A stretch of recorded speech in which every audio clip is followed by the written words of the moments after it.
tell you how I was doing all kinds of things up on the wall. I said I wanted to be tasteful. I wanted to be this. I wanted to be that.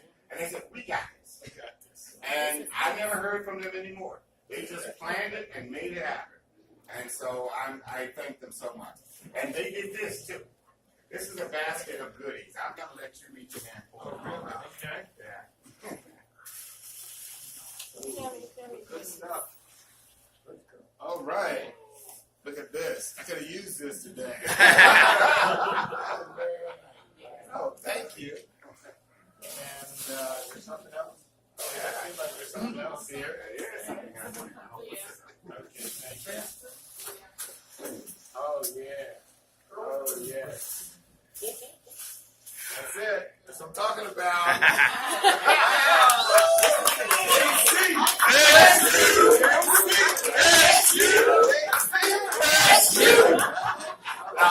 Clarence, there's more than one. Oh,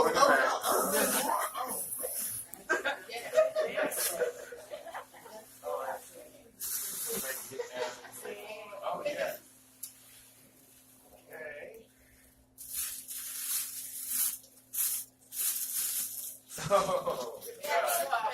Oh, this is great. We're going to take it to Florida.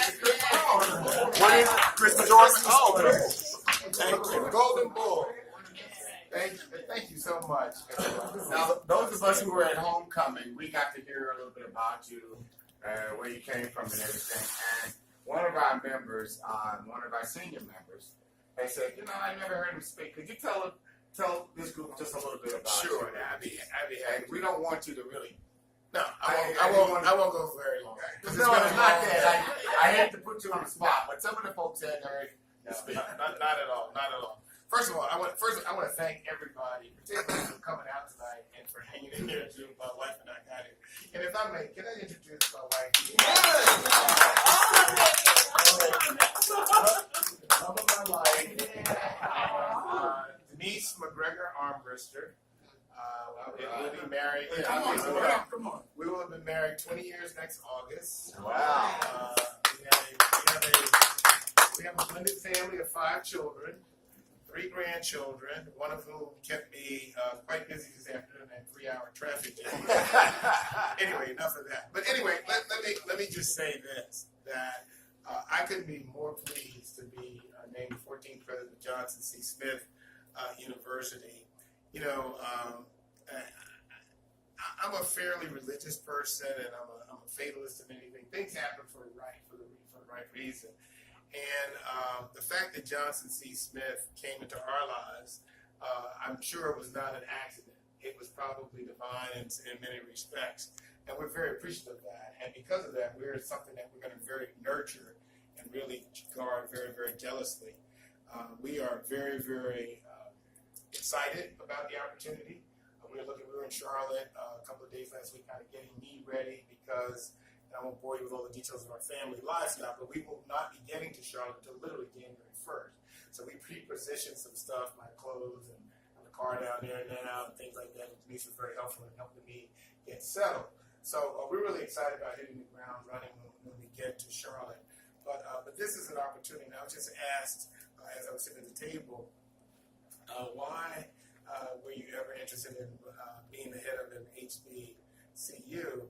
And I talk about the fact that education, as we all know, is very transformative. I grew up in Miami-Dade County.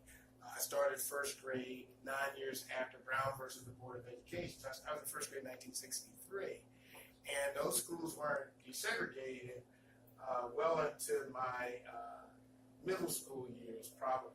But I have 2 older brothers who never went to integrated schools and ultimately ended up at Florida A&M University. So my first exposure to an HBCU was through my older brothers who went to FAMU. And if you know anything about FAMU, the first Saturday in December, they had the Orange Blossom Classic. And they would come to Overtown and have the parade. You see the 100 marching through there, and I knew the rap a fight song before I knew anything else. So I had a very, very keen exposure to HBCUs, and I saw how they transformed my brother's lives. Neither one of our parents went to college. They were very well-educated people because of accidents and history. They were not given the opportunities we had.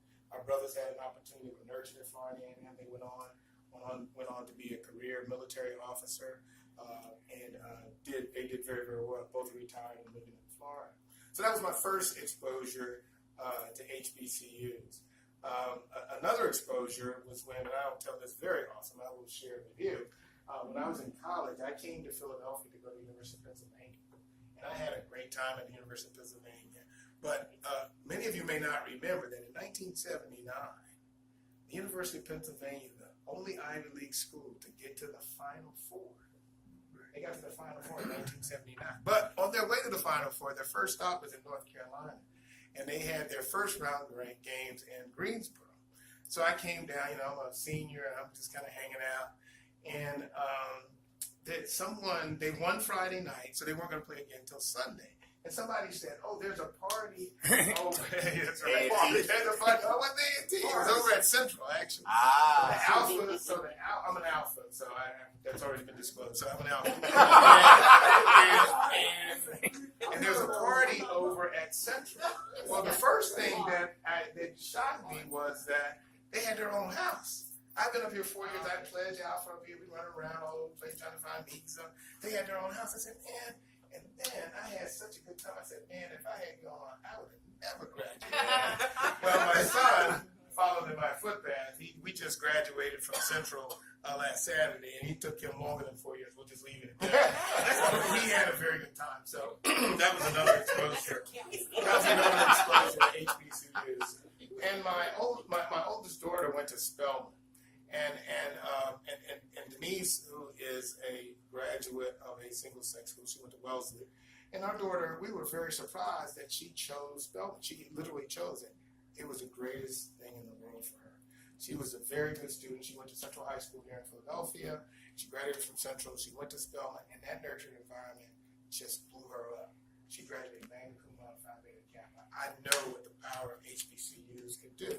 And so I feel that they have a very relevant place in today's world because they take many of our students, and not just the students who are struggling, students who are very, very well read, like my daughter, and struggling students like my son,